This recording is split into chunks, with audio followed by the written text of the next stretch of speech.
पानीपुरी के एक वेंडर को आया 40 लाख का नोटिस और ये खुलासा हुआ यूपीआई पेमेंट्स के माध्यम से। नमस्कार दोस्तों, देखिए कि टेक्नोलॉजी और डिजिटल पेमेंट्स ने कैसे हर किसी की ज़िंदगी को एकदम पारदर्शी बना।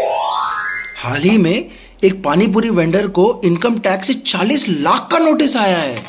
तो बेसिकली इनकम टैक्स डिपार्टमेंट ने इस वेंडर के जितने भी रेजर पे और फ़ोन पे के थ्रू यूपीआई ट्रांजैक्शंस हुए थे उनको ट्रैक किया और उसको कंपेयर किया उनके आईटीआर रिटर्न से, और उसमें उनको कुछ इरेगुलरिटीज मिली। इनकम टैक्स डिपार्टमेंट को यहाँ से पता चला कि ये पानीपुरी वाला कैश के साथ साथ डिजिटल ट्रांजैक्शन से भी लाखों की कमाई कर रहा है। यूपीआई पेमेंट्स के डेटा के थ्रू ये तो साफ पता चल रहा था कि वो पानीपुरी वाला अपने इनकम का डिक्लेरेशन सही तरीके से नहीं कर रहा था। आईटीआर डिपार्टमेंट ने इस पानीपुरी वाले को 40 लाख से ज्यादा का टैक्स नोटिस जारी किया है। तो ये तो हम सबको पता है कि टैक्स नियमों का पालन करना हम सभी को जरूरी है, लेकिन शायद ये छोटे कारोबारियों को टैक्स नियमों के बारे में बताना और उन्हें जागरूक करना भी बहुत ज़रूरी है।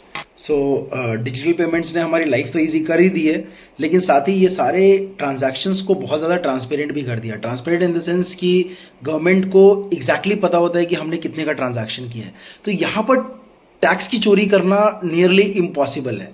तो आई थिंक ये जितने भी छोटे कारोबारी हैं इन लोग को समझ जाना चाहिए कि इनको टैक्स डिक्लेरेशन अकॉर्डिंगली करना चाहिए, इनको जागरूक रहना चाहिए इस चीज़ के लिए, क्योंकि इसके टैक्सेस शायद उतने नहीं होंगे जितने इसके फाइन्स इनको देने पड़ सकते हैं। तो इन द एंड मेरे दो मैसेज हैं।